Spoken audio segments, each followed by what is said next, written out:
10 নম্বরে পাখির মতো গুলি করে মানুষ মেরে ফেলতেছে, খুব খারাপ অবস্থা। আর ওকে দেখে ডাক্তাররাই কান্না করে দেয়। ডাক্তাররা বলে যে ওর হচ্ছে মাথার ভিতরে মগজ 3 ভাগের 2 ভাগই নাই। আইসিইউর সামনেই বাচ্চা নিয়ে আমি তো 3 দিন থাকি। আমরা পদ্মা সেতু হয়ে যাই। পদ্মা সেতুতে আমাদের প্রায় 2 ঘন্টা মতো আটকে রাখছিল, লাশ ছাড়তেছিল না। মানে একটা মেয়ের জীবনে হাজবেন্ড যে কতটা জরুরি, এটা যে হারাইছে সে ছাড়া আর কেউ এই ব্যাখ্যা করতে পারবে না। মানে সে ছাড়া আর এই কষ্ট কেউ বুঝতে পারবে না। ওই দিন শুক্রবার ছিল। ও নর্মালি শুক্রবারে বাসায় থাকে না। ও হচ্ছে পেশায় একজন ইলেকট্রিক্যাল ইঞ্জিনিয়ার ছিল, চাকরি করতো, বিজনেস করতো, প্রচুর ব্যস্ত থাকতো। ওই দিনটা অনেক দিন পরে ও শুক্রবার বাসায় ছিল। সকালে খাওয়া দাওয়া করে ঘুমাইছে, তারপরে জুম্মার নামাজ পড়ে এসে আবার ঘুমাইছে। ঘুম থেকে উঠে হচ্ছে বের হয়েছে, আমাদেরকে বলে যে বাবুর জন্য খাবার কিনতে যাচ্ছি, সন্ধ্যার নাস্তা কিনতে যাচ্ছি, এগুলোর জন্য বের হয়েছে। কিন্তু আমাকে মিথ্যা বলে ও আন্দোলনে চলে গেছে 2 নাম্বার থানার সামনে। ওখানেও গুলিবিদ্ধ হয়। তারিখটা ছিল 19 জুলাই। ওখানে গুলিবিদ্ধ হয়ে ও পড়ে থাকে। ওখান থেকে 2টা অপরিচিত ওই স্পট থেকে ওনারা ওখান থেকে 2টা ছেলে ওকে উঠায়ে প্রথমে রিক্সায় তুলে সিএনজিতে তুলে সিএনজিওয়ালা নামাই দেয়, মানে পুলিশেই নামাই দিতে বলে নাকি। তারপরে রিক্সায় তোলে, রিক্সায় করে ওরা সরোয়ারদিতে নিয়ে যায়।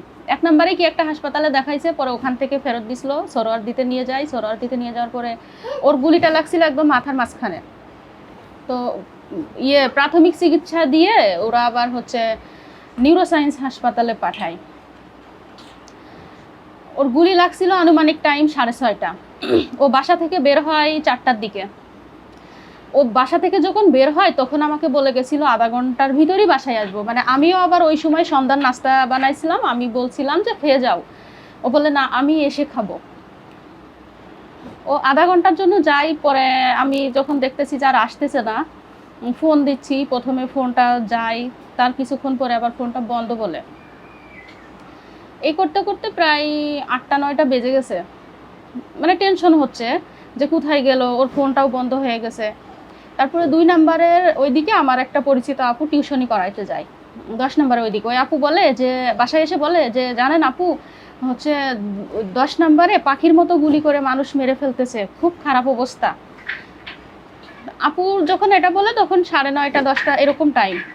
তো ওকেও তো পাচ্ছি না। এটা শুনে আরো বেশি টেনশন হচ্ছে। আপুর সাথে গল্প করতেছি, করতে করতেই ফোন আসে যে শুভর গুলি লাগছে। তো এইটা আবার আমি সরাসরি স্পট থেকে যারা তুলছে ওরা আমাকে ফোন দেয় নাই, ওর ফোনটা স্পটে হারাই যায়। ওর মানি ব্যাগে এনআইডি কার্ড ছিল। ওই সূত্র ধরে আমার শ্বশুরবাড়ি চুয়াডাঙ্গা থানায় ফোন দেয় 999-এ। ওখান থেকে এলাকার চেয়ারম্যান মেম্বার এগুলা জানাইছে। এভাবে ওর ফ্যামিলি জানছে। আর ওর বাড়ি থেকে ওর একটা চাচাতো ভাই আমাকে ফোন দিয়ে বলে শুভ ভাইয়ের গুলি লাগছে।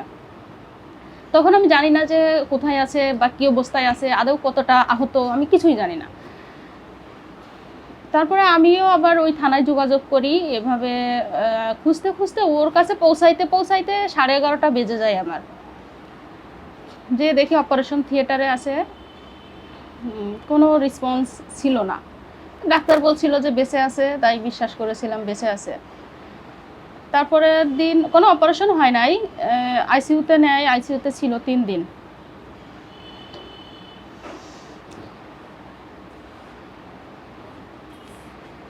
আইসিইউতে ওখানে আমি যখন ওকে 11টার সময়, রাত 11টার সময় যে যাই, যে ডাক্তারদের কাছে জিজ্ঞাসা করি যে আমার হাজব্যান্ডের কী অবস্থা, তখন ডক্টররা বলে যে আল্লাহ আল্লাহ করেন, অনেক খারাপ অবস্থা। ওকে হাসপাতালে নিয়ে যাওয়ার পরে রক্তবমি হচ্ছিল অনেক।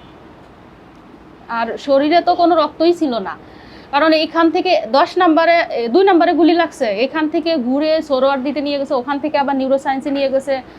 রিক্সায় ঝাঁকুনিতেই তো ওর সব রক্ত ঝরে গেছে শরীর থেকে। পরে ওখানে যেও রক্তবমি হচ্ছিল, ডক্টর আমাকে বলে যে অনেক খারাপ অবস্থা।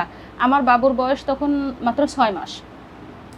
আর ওকে দেখে ডাক্তাররাই কান্না করে দেয়, বলে যে কি অবস্থা হবে। মানে ওনারা বুঝতেছিল যে কি কন্ডিশন হইতে পারে।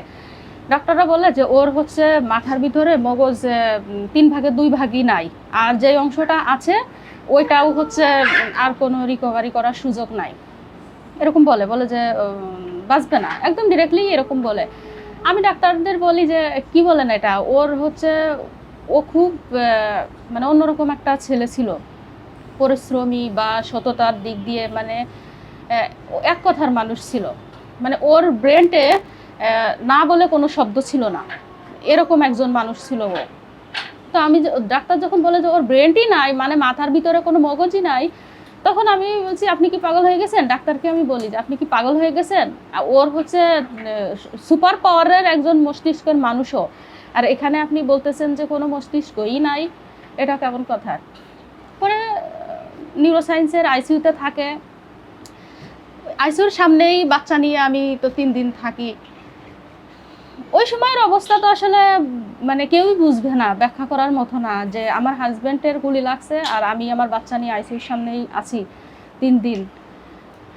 আল্লাহর কাছে বলতেছিলাম যে ও পাগল হয়ে থাকুক, তারপরেও যেন বেঁচে থাকে, মানে এটা শুধু আমার বাচ্চার জন্য হইলেও যেন ও বেঁচে থাকে, ওর বেঁচে থাকাটা খুব জরুরি ছিল।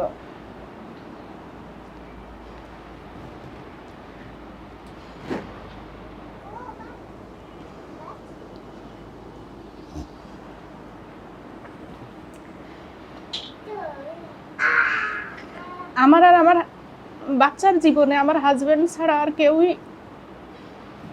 নাই, ওই সময় কেউই ছিল না।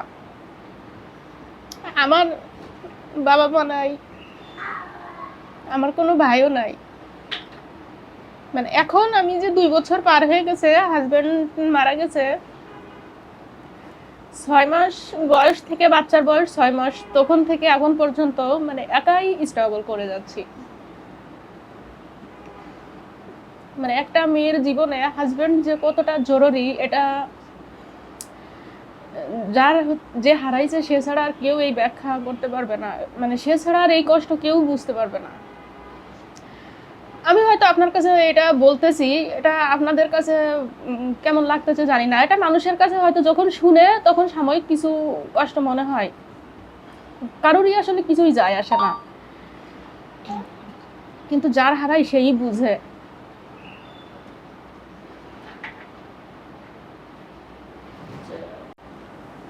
আমরা দাফনের সময় কোনো চাপের মুখে পড়ি নাই, কিন্তু আমাদের হাসপাতাল থেকেই কিছু সমস্যা হয়েছে। যেমন আমার হাজবেন্ড যখন মারা যায়, যেই দিন মারা যায় ওই দিন আইসিইউর ভিতরে ঢুকে আমি আমার হাজবেন্ডের ফার্স্টে কপালে হাত দিয়ে আমি বুঝছি যে ও মারা গেছে। মানে একটা মৃত মানুষের ইয়ে বোঝা যায় না, শরীরের কেমন টেম্পারেচার। ডক্টরদের জিজ্ঞাসা করি, ডক্টররা বলে যে না এখনো বেঁচে আছে, কিন্তু যে অবস্থায় গেছে ওখান থেকে আর ফিরবে না। কিন্তু আমার বিশ্বাস তখনই মারা গেছে, তখন সকাল 11:30 বাজে। আর হাসপাতাল থেকে আমাদের মৃত ঘোষণা করছে সন্ধ্যার দিকে, 6:30টার দিকে। আর এই এত সময় আমাদেরকে বলে নাই, কারণ আমরা পরে জানতে পারছি যে আমাদের এলাকায় খোঁজ খবর নেছে যে এই ছেলে কি দল করত, মানে এগুলো বিষয়ে খোঁজ খবর নেছে গোপনীয়ভাবে। তারপর যখন আমাদের সন্ধ্যার দিকে লাশ ছাড়ে, আমরা পদ্মা সেতু হয়ে যাই। পদ্মা সেতুতে আমাদের প্রায় 2 ঘন্টা মতো আটকে রাখছিল, লাশ ছাড়তেছিল না। তারপরে অনেক বলার পরে, অনেক রিকোয়েস্ট করার পরে ওখানে আমার চাচা শ্বশুর ছিল, ভাসুর ছিল, ওনারা কথা বলছিল পুলিশদের সাথে, কথা বলে তারপরে প্রায় 2 ঘন্টা পরে আমাদের ছাড়ছিল। তারপরে আর কোনো সমস্যা হয় নাই। প্রাথমিক পর্যায়ে অনেক কদর করছে, অনেক সিম্প্যাথি দেখাইছে, অনেক খোঁজখবর রাখছে। আস্তে আস্তে এগুলা সবাই সব কিছু হাওয়ায় মিলিয়ে যাচ্ছে, মানে এটা মনে হচ্ছে আগের মতো আর প্রায়োরিটি নাই, খোঁজখবর ওরকম কেউই রাখে না আগের মতো।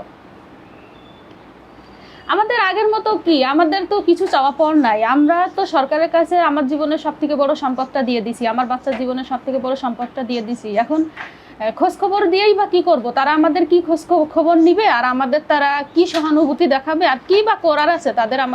তাদের একটাই কাজ করার আছে, বিচারটা সঠিকভাবে করার।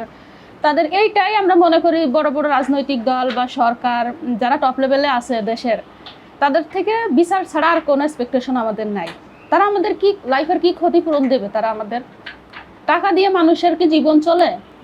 আমি তো মনে করি না যে টাকা দিয়ে মানুষের কিছু হয়, তারপরেও অনেক কিছু হয়, বেঁচে থাকতে হলে টাকা পয়সারও প্রয়োজন আছে, কিন্তু আমাদের পরিস্থিতি অনুযায়ী বিচারটাই আগে লাগবে।